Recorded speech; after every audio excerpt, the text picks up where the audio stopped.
Mateo capítulo 19, versículos del 1 al 12, nos dice la Escritura: aconteció que cuando Jesús terminó estas palabras, se alejó de Galilea y fue a las regiones de Judea, al otro lado del Jordán. Y le siguieron grandes multitudes, y los sanó allí. Entonces vinieron a él los fariseos, tentándole y diciéndole: ¿es lícito al hombre repudiar a su mujer por cualquier causa? Él respondiendo les dijo: ¿no habéis leído que el que los hizo al principio, varón y hembra los hizo, y dijo: por esto el hombre dejará padre y madre y se unirá a su mujer, y los dos serán una sola carne?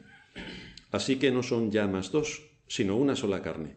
Por tanto, lo que Dios juntó no lo separe el hombre. Le dijeron: ¿por qué pues mandó Moisés dar carta de divorcio y repudiarla? Él les dijo: por la dureza de vuestro corazón, Moisés os permitió repudiar a vuestras mujeres, mas al principio no fue así. Y yo os digo que cualquiera que repudia a su mujer, salvo por causa de fornicación, y se casa con otra, adultera, y el que se casa con la repudiada, adultera. Le dijeron sus discípulos: si así es la condición del hombre con su mujer, no conviene casarse. Entonces él les dijo: no todos son capaces de recibir esto, sino aquellos a quienes es dado. Pues hay eunucos que nacieron así del vientre de su madre, y hay eunucos que son hechos eunucos por los hombres, y hay eunucos que asimismo se hicieron eunucos por causa del reino de los cielos. El que sea capaz de recibir esto, que lo reciba. Como sabéis, nuestra serie se titula Doctrina del ser humano, ya que estamos estudiando el impacto de que Dios crease al hombre como varón y hembra para cumplir una serie de funciones en el mundo que Él también había creado. Dios creó al hombre de una manera especial, porque puso sobre él su imagen y semejanza, cosa que no hizo con ninguna otra criatura de la creación. Solamente al hombre le impuso su imagen y semejanza. Le capacitó para ejercer su papel en este mundo de acuerdo a su género, y tanto al hombre como a la mujer les hizo iguales en cuanto a su valor delante de Dios. No hay ninguna diferencia entre un hombre y una mujer en lo que implica el plan de redención. Estuvimos viendo la semana pasada los 3 pilares sobre los que descansa la vida del hombre en este mundo, sin pasar por alto también el impacto de la caída y cómo afectó esa caída a todas las áreas del ser humano en cuanto a su ser moral, a su ser espiritual y a su ser físico. Le afectó moralmente porque ya el hombre es incapaz de cumplir ni uno solo de los mandamientos, le es completamente imposible. Su mente quedó sumida en la oscuridad, de manera que no puede pensar libremente, sino que la corrupción de su naturaleza le lleva a manipular y a despreciar todo lo que Dios en su palabra ha dejado reflejado y ha dejado por escrito. Su entendimiento, por tanto, quedó completamente corrompido. Le afectó también espiritualmente, porque el día que en su libre albedrío Adán tomó la decisión de desobedecer a Dios, la comunión con Dios quedó completamente rota, y esto provocó su muerte espiritual. Desde entonces el hombre es un enemigo contra Dios, y Dios es el enemigo del hombre. De manera que el hombre ya no puede acercarse a Dios. Es completamente imposible. Y esto le provoca al hombre un desprecio superlativo hacia Dios, hacia todo lo que suena a Dios, hacia la palabra de Dios, hacia todo lo que tiene que ver con el ser divino. Le afectó también físicamente, porque a partir de ese momento el hombre empezó a envejecer, a adquirir enfermedades y a morir. Por otra parte, al verse afectada la creación también por causa de la desobediencia del hombre, todo el desarrollo de la vida del ser humano sobre la tierra se vio afectado. Cualquier actividad que nos propongamos hacer, vamos a tener multitud de problemas e inconvenientes. La tierra quedará maldita por tu causa, espinos y cardos te producirá. Claro que aquellos que no son agricultores dirán: a mí no me afecta, ¿no? Mira tu trabajo y verás la cantidad de problemas que surgen en tu trabajo. A los estudiantes, la cantidad de problemas que ocurren cuando te dispones a estudiar. La cantidad de problemas que por todos sitios se originan en todos los trabajos, en todos los estudios, en todo lo que hagamos, los problemas son continuos. De manera que todo se vio afectado, el universo incluido. Por eso dice Pablo en Romanos 8:22, porque sabemos que toda la creación gime a una y aún está con dolores de parto hasta ahora. Está completamente afectada por el pecado, causado por Adán y su desobediencia. Tras la caída, el problema del hombre es con Dios, consigo mismo, con la creación y también con sus semejantes. La caída afectó a todo. Estamos envueltos en pleitos, en contiendas, en disensiones, en herejías, y todo causado por la caída. Todo causado por la caída. En nuestro último sermón comenzamos a analizar los 3 aspectos de la vida del hombre que muestran con una dimensión más notable la consecuencia del pecado. Y estuvimos hablando de 3 pilares. Me quedé un poco a la mitad la semana pasada y hoy voy a retomar este asunto para exponer todo lo que había dentro de estos 3 aspectos. El primero, la posición del ser humano ante el gobierno civil. Todos los países, decíamos, que han vivido según las normas que Dios ha dejado en su palabra, han sido prosperados. Lo vemos en Israel cuando se sometió en obediencia a Dios, cómo Dios les bendijo, pero también cuando Israel desobedeció, cómo Dios ejecutó sus juicios sin ninguna dilación sobre ellos. Y vemos también en la historia de las naciones y de los imperios, como aquellos que han abrazado la fe del Dios vivo y verdadero han prosperado, y como aquellos que no han seguido la reforma están en la más absoluta ruina moral, espiritual, económica y a todos los niveles. Este es el impacto de lo que la palabra de Dios hace en el corazón de los hombres, en las familias, en las sociedades y en las naciones. Como cristianos que somos, no como iglesia, sino como cristianos, es decir, como ciudadanos en el mundo en el que Dios nos ha puesto, debemos usar todos los medios lícitos a nuestro alcance para recordarle a los gobernantes cuál es su papel. ¿Cuál es el papel de los gobernantes según lo que Dios declara en un mundo ya sumido en el pecado? Hay límites que los gobernantes deben recordar. No podemos acudir a Dios solamente para que nos ayude ante persecuciones políticas y entonces urgirle a Dios que nos dé algo milagroso para salir de esa situación, sino que el Estado debe saber cuál es el papel que Dios le asigna antes de que vengan persecuciones políticas y tengamos otro tipo de condicionantes que nos impidan poder adorar a Dios con libertad. Y nosotros como ciudadanos, no como iglesia, sino como ciudadanos cristianos, debemos usar los medios lícitos para recordarle al gobierno cuáles son sus límites, cuál es el papel que la Biblia le asigna. Nosotros debemos recordárselo.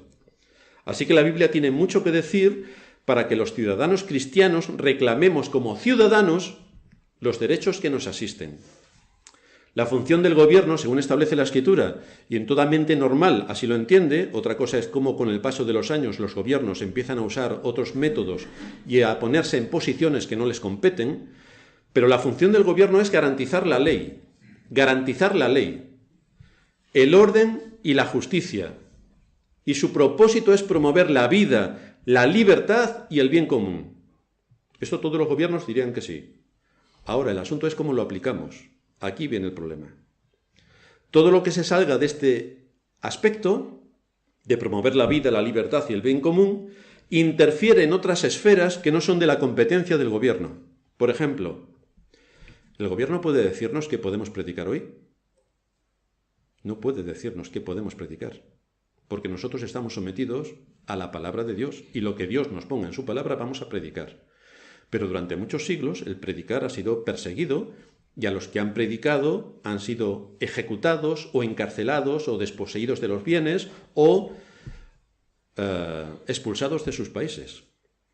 Pero eso no es una prerrogativa del gobierno. El gobierno no puede inmiscuirse en qué es lo que la Iglesia tiene que hacer, porque la Iglesia es otra esfera independiente del gobierno. El gobierno no puede interferir en qué es lo que nosotros tenemos que enseñarles a nuestros hijos. No puede imponernos que a nuestros hijos le debemos enseñar, por ejemplo, la teoría de la evolución. Y si no sabes la teoría de la evolución, pues entonces te vamos a marcar. El gobierno no puede interferir en las instituciones sociales, no puede interferir en la industria, no puede interferir en el comercio, pero lo hace. Pero eso queda fuera de su esfera, pero lo hace. No debe crear sus propias empresas para darle trabajo a los suyos y con los impuestos de todos pagarle los salarios a los que son de su misma ideología. Pero lo hace, por lo cual tenemos que usar todos los medios a nuestro alcance para recordarle al gobierno cuáles son sus atribuciones y los límites. El gobierno debe establecer leyes que regulen todas las actividades humanas. Debe estar vigilante para que no se produzcan atropellos a la ley o a las libertades de los ciudadanos. Debe marcar el camino para fomentar las iniciativas ciudadanas. Y ahí se acaba su papel. Nada más. Y nada menos. Pero nada más. En este sentido, si cualquier gobierno civil demandara de nosotros que actuemos contra la autoridad de Dios, aunque Dios nos exige que nos sometamos a las autoridades superiores, cuando hay un dictamen del gobierno civil por encima de la autoridad de Dios, nosotros estamos en la obligación de negarnos a asumir lo que el gobierno nos dice. Por ejemplo, Daniel capítulo 3, versículos del 16 en adelante. Sadrach, Mesach y Abednego, los tres amigos de Daniel. Cuando Nabucodonosor edificó su estatua de 30 metros de altura y al son de los tamboriles, las flautas y todo tipo de instrumentos musicales, obligó a todos los ciudadanos de su reino a someterse, a inclinarse y a ponerse de rodillas delante de la estatua, el gobierno civil, ¿qué hicieron Sadrach, Mesach y Abednego? Respondieron al rey Nabucodonosor diciendo: no es necesario que te respondamos sobre este asunto. He aquí nuestro Dios, a quien servimos, puede librarnos del horno de fuego ardiendo, y de tu mano, oh rey, nos librará. Y si no nos libra, que sepas, oh rey, que no serviremos a tus dioses, ni tampoco adoraremos la estatua que has levantado. Esto era una imposición del gobierno civil. ¿Y qué hicieron estos hombres? No nos vamos a arrodillar ante la estatua. Nos debemos en obediencia a los magistrados superiores, a los que gobiernan en nuestro país. Pero si cualquier mandamiento de Dios es violado, nosotros no vamos a obedecer a las autoridades civiles, porque por encima de ellas está Dios. Y este es un mandamiento tajante, el segundo mandamiento, que nos obliga a no inclinarnos ante ninguna estatua. En segundo lugar, también estuvimos viendo la posición del hombre ante la Iglesia. El cuarto mandamiento nos indica qué cosas debemos observar aquellos que tenemos convicciones y que sabemos que estamos bajo la autoridad de Dios. Desde luego no decimos nada a aquellos que desprecian a Dios, ridiculizan su palabra, utilizan su palabra de forma supersticiosa o le hacen decir a la Biblia lo que ellos quieren que diga para su enorme creatividad mental. A esos no tenemos nada que decirles, salvo que lean las Escrituras. Pero a los que amamos a Dios tenemos que tener en cuenta algunos aspectos. Dios es espíritu y los que le adoran en espíritu y en verdad es necesario que le adoren. Esto es lo que el Señor le dijo a la mujer samaritana. Ella pensaba que tenía que adorar a Dios en un lugar específico, bajo una forma específica, y el Señor le dice: no. Los que adoran deben recordar que Dios es espíritu. Tú no ves a Dios. Por lo tanto, ¿cómo es que hay imágenes? Una buena argumentación contra la Iglesia de Roma. Tú no ves a Dios. Dios es espíritu. ¿Por qué adoras a Dios bajo el aspecto de una imagen? Si Dios es espíritu y solamente Él es digno de ser adorado. ¿Por qué te inclinas ante una virgen o ante un santo? Eso lo tenemos claro los evangélicos. Pero sigue diciendo el Señor que debemos adorarle en espíritu y en verdad. ¿Qué es adorarle en verdad? Adorarle en verdad es, según Él ha establecido en su palabra, que tiene que ser adorado. No de acuerdo a como yo quiero adorarle. Por favor, salgan los jóvenes a tocar las panderetas, una guitarra, y las chicas jóvenes también, que nos hagan una danza del vientre. ¿Así ha determinado Dios que debe ser adorado? Porque eso no es lo que Dios dice. Por lo tanto, si no es lo que Dios ha establecido, ¿por qué razón los evangelicoides adoran de esa manera? Así que tenemos a la Iglesia Católica adorando imágenes, y tenemos a la Iglesia Evangélica adorando según su criterio. Exactamente lo opuesto a lo que Dios enseña en su palabra. Sin embargo, la Biblia nos dice, Romanos 12, hermanos, os ruego por las misericordias de Dios que presentéis vuestros cuerpos en sacrificio vivo, santo, agradable a Dios, que presentéis vuestros cuerpos. ¿Y esto qué significa? Dice Pablo, que es vuestro culto racional. Piensa. No te dejes llevar por la superstición, ni por lo que te infunde el mundo en el que vives, sino qué es lo que Dios me enseña en su palabra. Piensa. Cuando vamos a resolver una ecuación matemática, ¿lo hacemos según a nosotros nos parece o hay unas leyes que establecen cómo debe resolverse? Piensa. Por otra parte, no podemos confundir el Estado con la Iglesia, porque son dos instituciones que forman de manera independiente. Quien es cabeza del Estado no puede ser cabeza de la Iglesia. Así que debemos diferenciar bien dónde opera el Estado y dónde opera la Iglesia. La reina de Inglaterra, que es cabeza de la Iglesia inglesa, va en contra de las enseñanzas de las Escrituras. Así que debemos diferenciar bien estas cosas. Cristo, en su papel de Redentor, es cabeza de la Iglesia, solo Cristo. A Él debe someterse toda la estructura de la Iglesia. Y siendo Él el Señor de la Iglesia, reclama el respeto, la honra y la gloria que en la Iglesia su nombre merece. Por esa razón Dios mismo establece toda la normativa para la adoración y toda la normativa para poner a los oficiales en su lugar, los pastores y los diáconos. Y se acabó. Pero Cristo no es cabeza del Estado, no. En su soberanía sobre el reino de los hombres, Dios permite que ciertos hombres lleguen a ciertas posiciones de gobierno. Por eso nos dice el Señor, por mí reinan los reyes, por mí. Y cuando el Señor está delante de Pilato, le dice, ningún poder tendrías si no te hubiera sido dado de arriba. Así que son dos esferas diferentes, que trabajan cada una dentro de su competencia y no se pueden mezclar. Hablo como instituciones. Luego nosotros como cristianos, evidentemente podemos llegar a cargos políticos y evidentemente podemos ser hasta reyes, como lo fue David, como lo fue Salomón y como lo han sido otros muchos. Pero no olvidemos que el Estado es fruto de la obra de gracia común de Dios. La gracia común posibilita el que el sol salga para justos e injustos. Y por medio de la gracia común, Dios ha establecido gobiernos que en su gracia común promueven, o lo intentan, la paz, aparte de sablear a sus ciudadanos por impuestos. Pero intentan establecer la paz. Sin embargo, la Iglesia es fruto de la gracia especial de Dios. No es de la gracia común, es de la gracia especial. Dios nos llama, Eclesia, los que son llamados, nos llama. Y esto es otra dimensión completamente distinta. En tercer lugar, ¿cuál es la posición del ser humano ante el matrimonio? No podemos olvidar que el matrimonio es la primera institución fundacional establecida formalmente como una esfera independiente en la sociedad humana. El matrimonio y la familia es una esfera independiente. El Estado ha recibido el mandato de gobernar para el bien de sus ciudadanos, para aplicar la ley, para garantizar la justicia. Pero el gobierno civil no tiene ninguna potestad para decidir las reglas del matrimonio y del divorcio. No tiene ninguna potestad. Desde luego no tiene ninguna potestad para decir que hay un matrimonio cuando se casan dos personas del mismo sexo. Eso está fuera de su alcance, no es de su competencia. Es que como si nosotros como Iglesia nos ponemos a legislar y a establecer leyes que tienen que ver con el comercio o qué salario van a ganar los diputados. Eso no es de nuestra competencia. Claro, le pondríamos un salario de 0 y eso no les interesaría mucho. Pero en todo caso eso no es de nuestra competencia, es de su competencia.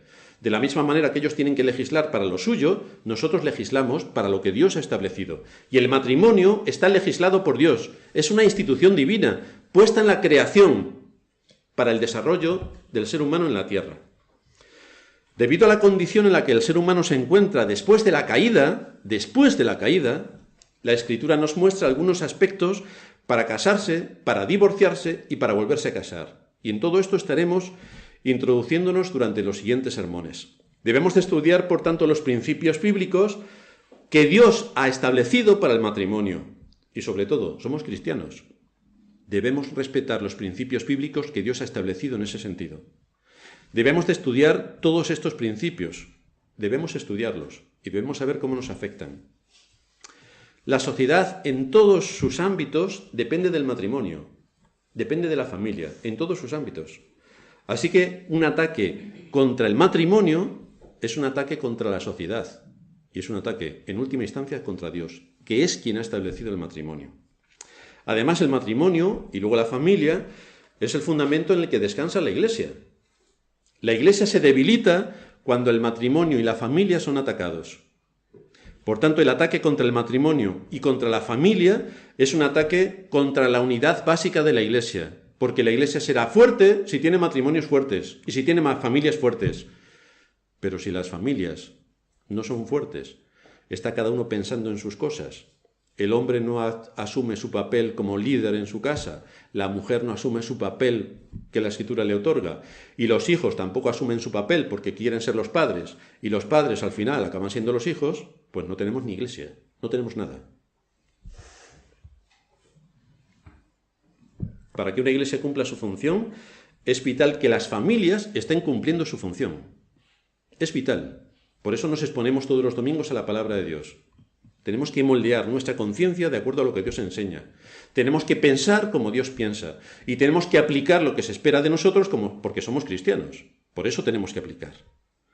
En contra de lo que gran parte del pensamiento y de la ideología de género enseña, el matrimonio no es un arreglo de conveniencia. El matrimonio no fue una institución creada por el hombre. No, el hombre no creó el matrimonio. No es algo que ocurrió con el desarrollo de la historia humana, que se encontraron por allí y dijeron, ¿qué os parece si nos vamos apareando? Tampoco fue un invento del hombre. Dios nos dice que Él mismo estableció, instituyó y ordenó el matrimonio al principio de la historia humana en Edén, como nos cuenta Génesis 2. Así que antes de que existiera la Iglesia, antes de que existiera el Estado, antes de que existiera la escuela o el comercio o las empresas o las naciones, Dios instituyó el matrimonio. Cuando declaró en la creación, dejará el hombre a su padre y a su madre y se unirá a su mujer y serán una sola carne. De manera que si el matrimonio hubiera sido una institución humana, entonces los seres humanos tendrían derecho a descartar el matrimonio, o a manipular el matrimonio, o a tenerlo por conveniencia, de acuerdo a cuándo sí y a cuándo no. Pero como fue Dios el que instituyó el matrimonio, solo Dios tiene el derecho de definir qué es el matrimonio. ¿Por qué causas se disuelve el matrimonio? ¿Y cómo uno se puede volver a casar? Así que como Dios fue quien instituyó el matrimonio, no puede ser regulado según el capricho humano. Hoy está de moda el divorcio. Y nos encontramos a multitud de personas que se llaman creyentes divorciados. A tutiplén, no hay problema. Pero el matrimonio como institución bíblica está sujeta a las normas de Dios, no a la moda social, que hoy te puedes divorciar. Y además, como nadie te va a decir nada, como es la moda, pues puedes hacerlo tan tranquilamente, sin ningún problema. ¿O no? El matrimonio tiene un propósito para el ser humano. Génesis 2:18 nos dice, no es bueno que el hombre esté solo, le haré una ayuda idónea para él. En otras palabras, la razón del matrimonio es resolver el problema de la soledad en el ser humano. Es resolver el problema de la soledad. Por lo tanto, tenemos que pensar, sobre todo los que no se han casado, que sepan a qué se van a adentrar. Y los que se han casado y esto no se lo enseñaron nunca, pues ya no tienen nada que hacer. Lo siento, pero seguiremos introduciéndonos en cuáles son las responsabilidades de los que estamos casados. El matrimonio fue establecido porque Adán estaba solo. Y Adán vio que todas las criaturas, todos los animales tenían pareja, y él no. Y entonces el Señor dijo, no es bueno que el hombre esté solo, le haré una ayuda idónea. De ahí que podemos ir estudiando cómo la Biblia habla de modo explícito sobre el matrimonio en cuanto a un pacto de compañía. Esto es importante y en esto vamos a profundizar. Ahora bien, hay algunos matices que debemos considerar. ¿Todos nos tenemos que casar? ¿Todos nos tenemos que quedar solteros? ¿O nos podemos casar o quedar solteros dependiendo de algunas cosas? Este es el primer punto. Este es un tema delicado porque depende de algunos factores que no debemos pasar por alto. Como ya dijimos en unos sermones anteriores, muchos se casan por la presión social que le ofrece su cultura. Es decir, en algunas culturas el que una mujer no se case, es lo peor que te puede pasar. Es la mayor desgracia en la que te puedes ver involucrada. Por lo tanto, vamos, el primero que pase por ahí, sea blanco, negro, amarillo, rojo, azul, ¡raca! Lo pillamos. Por fin, hemos cumplido. Bueno, no sabes si has cumplido o te has hecho una desgraciada para el resto de tu vida. Eso es lo que hay que valorar. El asunto que tenemos que estudiar es que nosotros no podemos actuar de acuerdo a lo que la sociedad en la que vivimos piensa. Debemos de actuar según lo que la Escritura piensa. Y ahí las presiones sociales y las modas de las épocas en las que vivimos afectan mucho a qué es lo que podemos pensar o no. De ahí que recurrir a las Escrituras siempre sea algo más que necesario. Como también dijimos en ese mismo sermón, el hecho de estar casados en algunas ocasiones ofrece o presenta muchísimas dificultades, sobre todo en tiempos de persecución. te casas, tienes hijos, pues prepárate para sufrir. A lo mejor es conveniente en tiempos de persecución no casarse. Más que nada porque vas a llevar a tus hijos a unas terribles situaciones y a tu mujer no te quiero ni contar. Así que hay algunas consideraciones que hay que tener en cuenta. Por otra parte, algunas consideraciones de los que querrían quedarse solteros. Deben observar si lo hacen para poder servir mejor a Cristo. Hay personas que se quedan solteros con este propósito. Hay mucho que viajar, hay mucho que hacer y se quieren dedicar 100% a ese asunto. Hay que valorar si es que las personas se quieren quedar solteras porque tienen un egoísmo tan desmesurado que no cabe nadie más en su vida, solo ellos. Entonces, claro, ¿cómo se van a casar con ese pedazo de egoísmo que tienen? O puede ser también porque no necesiten compañía, ningún otro tipo de compañías, porque estando solos se sienten perfectamente. La verdad es que hay un refrán que dice más vale estar solo que mal acompañado. Y algunas personas no necesitan de compañía para vivir. Están bien estando solos. Así que dependiendo de la respuesta que le demos a cada una de estas observaciones, sabremos en qué estado se encuentra nuestro corazón y, por lo tanto, si estamos actuando bien o estamos pecando. Todo esto lo debemos considerar. Lo que nos muestra la Escritura, y aquí en el texto que leíamos de Mateo, después de la discusión sobre el divorcio, en la cual el Señor dice que la fornicación es la única base permisible para el divorcio entre los creyentes, los discípulos comentan: si es así la condición del hombre con su mujer, mejor no nos casamos. Pero esto no es lo que está diciendo el Señor, es la conclusión a la que llegan los discípulos. Y el Señor entonces responde: hay eunucos que nacieron así del vientre de su madre. Hay eunucos que fueron hechos eunucos por los hombres. Y hay eunucos que se hicieron eunucos a sí mismos por causa del reino de los cielos. Hay diversas situaciones en las que uno no tiene por qué casarse. Hay personas que no precisan estar acompañadas de otras para no sentirse solas. Hay personas que les gusta la soledad. Y esta es la conclusión a la que nos lleva el versículo 12, cuando el Señor dice: el que sea capaz de recibir esto, que lo reciba.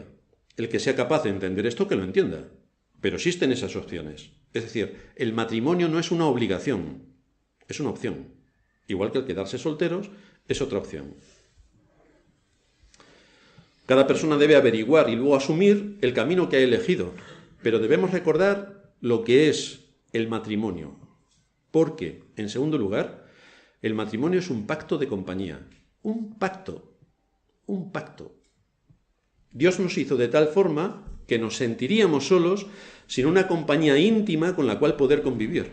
Y por eso Dios le proporcionó a Adán una esposa, Eva, no solamente como ayuda, sino también como compañera. Compañera. Hoy usan en el lenguaje vulgar de los impíos: esta es mi compañera, este es mi compañero. Pero la Escritura, cuando habla de esto, habla del esposo o de la esposa, afirmándolo como la persona de mi compañía. No solamente Adán era ayuda idónea para Eva, no solamente Eva era ayuda idónea para Adán, sino que también Adán tuvo que proporcionarle a su esposa compañía.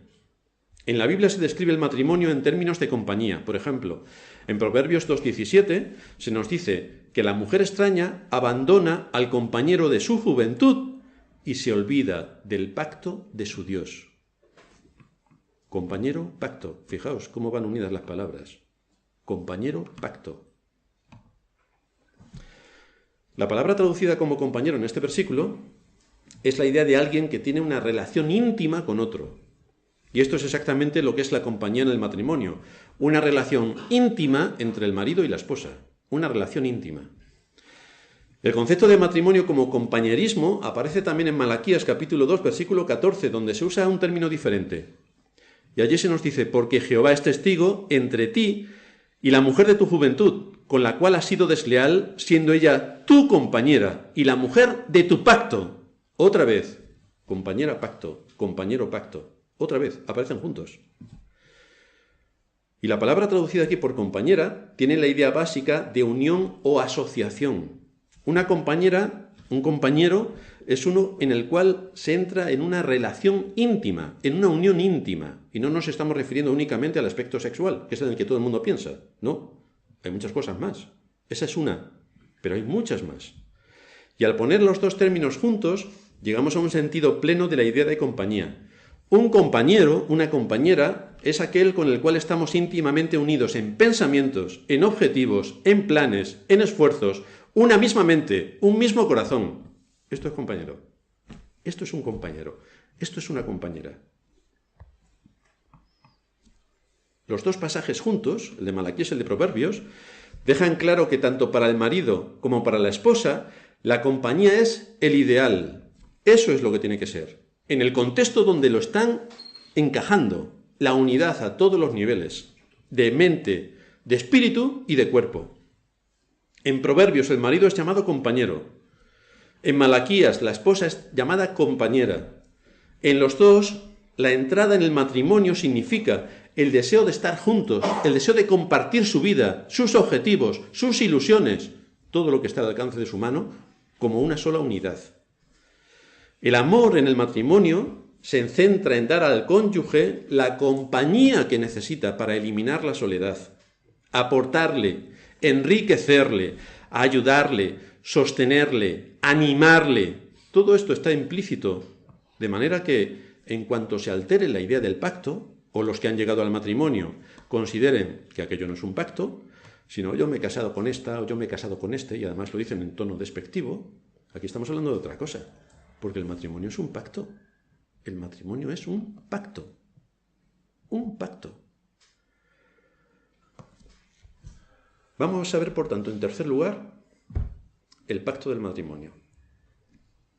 El matrimonio no solo es el principal bloque en que se edifica la sociedad en general y la Iglesia en particular, sino que ocupa un lugar clave en la vida de todo ser humano. Fijaos que Dios no puso a un padre o a una madre con su hijo en Edén. ¿No? No puso a Adán y su hijo. No. Puso a Adán y a su compañera. Esto es interesante. Adán y Eva eran marido y mujer. No estaban Adán y Abel. No. Adán y Eva. Esto nos muestra que la relación humana fundamental es el matrimonio, es el marido y la esposa. Es la relación fundamental, fundacional. Es por esto que el hombre tiene que dejar a su padre y a su madre y unirse a su esposa. La relación con los hijos es temporal. Tenemos a nuestros hijos 20 años, 25, y luego se van a cumplir sus responsabilidades laborales, o porque se casen, o por cualquier otra causa. Pero la relación del marido y la esposa es permanente y no puede interrumpirse. Por esta razón el divorcio siempre aparece como una consecuencia del pecado. Cuando aparece el pecado, aparece el divorcio. Fijaos, por otra parte, que no hay promesa de pacto hecha entre padres e hijos, como sí hay una promesa de pacto hecha en el matrimonio. Hay un mandamiento, como todos sabéis, con promesa, que no es una promesa de pacto. Hay un mandamiento con promesa, que es el que los hijos honren a sus padres. Este es un mandamiento con promesa, que los hijos honren a sus padres. Por supuesto, los pueden honrar si atienden el mensaje de la palabra de Dios. Si están durmiendo, no lo pueden entender. Pero si están despiertos y atentos, deben aprender que tienen que honrar a sus padres. De manera que le tenemos que recordar a los hijos que no honran a sus padres, que están despreciando a Dios. Los hijos que no honran a sus padres están despreciando a Dios, están despreciando sus promesas, y por lo tanto deben esperar en sus vidas las consecuencias de su increíble necedad. La deben esperar en sus vidas. No deben esperar que todo les vaya bien, más bien deben esperar lo contrario. Esa es la promesa de bendición al honrar a los padres. Pero en el caso del matrimonio, la promesa es respecto al pacto. El pacto. El hombre en particular es el que recibe el mandato de dejar a su padre y a su madre, pero no para irse a casa de sus suegros. No. Yo dejo a mi padre y a mi madre y me voy a casa del suegro. He cumplido lo que dice la Biblia. No, te equivocas completamente. Esto no excluye a la esposa, sino que la enseñanza impone un mandato al marido, quien ahora es el cabeza de una nueva unidad en la que debe tomar decisiones directas que recaen sobre sí mismo y sobre aquellos que ahora se puede llamar casa, hogar y familia. Es su responsabilidad directa. Esto implica, como veremos en otros sermones posteriores, independencia a todos los niveles del entorno familiar paterno. O sea, ya te puedes ir de la casa de tu padre y, por supuesto, de la de tus suegros. Ya te puedes ir. Por otra parte, cuando las personas, y más bien las esposas, intentan luchar contra la soledad, porque su marido siempre está ocupado, luego hablaremos del marido y eso, y ese asunto.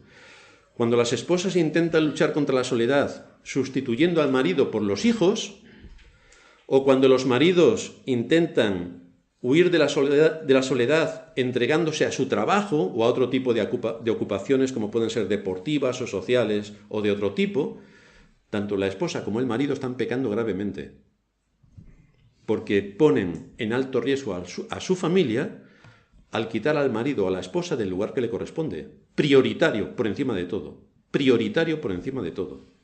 Un marido y una esposa, bajo la autoridad de Dios, deben darse prioridad el uno al otro, prioridad. No debemos olvidar que la relación entre padres e hijos se establece mediante el nacimiento. La relación entre marido y mujer se establece mediante un pacto. Esto lo debemos tener muy en la memoria.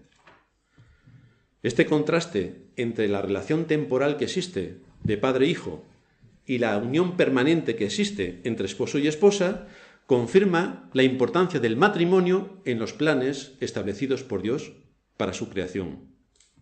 Como la descripción del matrimonio se centra sobre la compañía por pacto, es evidente que es necesario cultivar el compañerismo.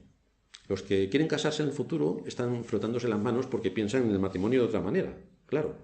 Luego, cuando lleven 10 años, se van a dar cuenta de que el matrimonio de otra manera era de otra manera a la que ellos pensaban. Entonces, uno debe saber qué es lo que enseña la Escritura respecto al matrimonio para que cuando entre en el matrimonio sepa cuáles son sus responsabilidades. ¿Y qué es el matrimonio? Es un pacto. Es un pacto.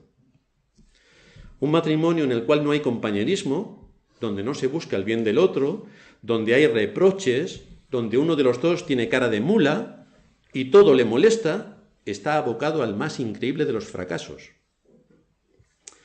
Por tanto, tú que eres cristiano, recuerda, si estás casado, has hecho un pacto delante de Dios, en presencia de testigos. Y el pacto es que te unías a esa persona en la riqueza, en la salud y hasta que el cuerpo aguante. Pero eso no es el pacto que has hecho. En la riqueza y en la pobreza, en la salud y en la enfermedad, hasta que la muerte nos separe. Ese es el pacto. ¿Por qué no se cumple el pacto? ¿Por qué no se cumple el pacto? Ya sabemos que los impíos no es que no cumplan el pacto, es que no cumplen nada. Pero nosotros no somos impíos. Entonces, ¿qué se espera de la gente que se llama creyente? ¿Cumple el pacto? ¿Pensabas que el matrimonio era un parque de atracciones y diversión donde tu esposo o tu esposa te estaría halagando todo el día, haciendo la comida que más te gusta, trabajando para darte todas las joyas que te imaginas y halagándote por todo lo que haces? Anda, que no es así tu esposo ni tu esposa. Bienvenido al mundo. Ahora, cuando estés con los pies en el suelo, entonces empezamos a hablar de lo que enseña la Escritura y cómo tienes que tratar tu corazón, cómo tienes que guiar tu alma y cómo debes someterte a lo que Dios en su palabra te enseña. Asegúrate, esto es algo que tienes que hacer. Asegúrate de fomentar, de cultivar y atender la relación con tu cónyuge de manera prioritaria. Esto requiere que tienes que invertir tiempo. Es que me lo paso mejor jugando al fútbol. Cuando tenías 10 años, sí. Ahora ya estás casado. Te aguantas. Invierte tiempo con tu esposa. Es que tengo que ir con mi madre. Ya. Invierte tiempo con tu esposa. Esto requiere, aparte de invertir tiempo, paciencia. Es que me pone... Pues tienes que mirar tu corazón para ver por qué razón no tienes dominio propio. Y eso te lleva a la ira. Mira tu corazón. No mires todo lo que tu cónyuge tiene de malo. Mira lo que tú tienes que corregir de malo. Requiere misericordia. Es decir, le tienes que perdonar a tu cónyuge. Sobre todo si te pide perdón. Y si no te pide perdón también. Hay algunas personas que en la vida piden perdón. Bueno, pues si ya te ha tocado un cónyuge que no pide perdón, también la tienes que perdonar porque si no, no puedes convivir con ella en paz y tus oraciones no pueden ser elevadas al trono de la gracia y entonces no vas a tener respuesta. Así que, aún así, la tienes que perdonar. requiere también voluntad de amar. Esto es increíble, voluntad de amar. Porque la gente cuando llega al matrimonio, casi todos nos hemos casado por... no hay nadie en el mundo como mi esposo o como mi esposa, o como mi novio o como mi novia, pero nadie, ¿eh? Los niños dicen eso cuando son pequeños de sus padres. Luego cuando crecen ya piensan otras cosas. Pero es así cuando uno está enamorado, o sea, tiene una enfermedad realmente, porque piensa con el corazón. Luego cuando piense con la cabeza verá que las cosas son distintas. Pero recuerda que en este mundo nada es gratis y sin esfuerzo. Te tienes que esforzar en amar a tu esposo o a tu esposa. Por otra parte, recuerda una cosa. ¿Por qué razón tú eres salvo? Analiza la razón. Es porque somos tan buenos que Dios nos miró y dijo, esta persona, vamos, Pepito me lo llevo al cielo porque es bueno, pero es que no hay otro como él. Por eso lo voy a salvar. ¿O no? ¿O no lo hizo por esa razón? No lo hizo porque éramos buenos, sino que él de su voluntad, primero, de su voluntad nos amó. Es decir, nos amó porque quiso amarnos. De manera que sí, que nos ha dejado una enseñanza bastante contundente de que cuando se nos pase la euforia de que amamos a nuestro novio o nuestra novia y entonces nos casemos y pasen 10 años, cuando se nos pase la euforia primera y pongamos los pies en el suelo, ¿por qué razón tenemos que amar a nuestro cónyuge? Tenemos que ejercer la voluntad, como Dios ejerció su voluntad al salvarnos, amándonos. A pesar de que éramos hijos de ira, lo mismo que los demás, no había nada en nosotros distinto. Éramos hijos de ira, lo mismo que los demás, iguales. Y Dios nos salvó. Dios ejerció su prerrogativa, su voluntad, su determinación de amarnos, y entonces nos salvó. Somos salvos porque Dios nos amó, y nos amó como producto de su voluntad, no como producto de su sentimiento, y además lo hizo por gracia, con condescendencia. Ese es el ejemplo que tenemos de Dios. Dios es fiel a su pacto. A su pacto. Dice el escritor a los Hebreos en el capítulo 13, versículo 20. Y el Dios de paz que resucitó de los muertos a nuestro Señor Jesucristo, el gran pastor de las ovejas, por la sangre del pacto eterno, os haga aptos en toda buena obra para que hagáis su voluntad, haciéndole en vosotros lo que es agradable delante de Él por Jesucristo, al cual sea la gloria por los siglos de los siglos. De manera que en Dios tenemos el ejemplo. Dios nos ha dejado ejemplo de que nos amó siendo sus enemigos. Y lo hizo no por sentimiento, sino ejerciendo su voluntad de amarnos. Este es el misterio del que habla Pablo en Efesios, cuando habla del amor de Cristo por su iglesia, y lo conecta con la situación del esposo y la esposa. Interesante que saque, dentro del contexto de amor de Cristo por su iglesia, que se entregó a sí mismo por ella, para salvarla, que nos hable de la misma manera, conectándolo con la responsabilidad del esposo hacia la esposa. Así que Dios hizo un pacto con nosotros y nos muestra de la misma manera la responsabilidad que hay en el contexto del matrimonio para los que estamos casados y para los que están pensando en casarse, de que es un pacto hecho delante de Dios en presencia de testigos por el cual nosotros nos obligamos a conciencia a amar a nuestros esposos o a nuestras esposas con todo lo que eso implica hasta que la muerte nos separe. Esta es la enseñanza de la Escritura y sobre esto seguiremos profundizando en sermones futuros. Vamos a terminar en oración.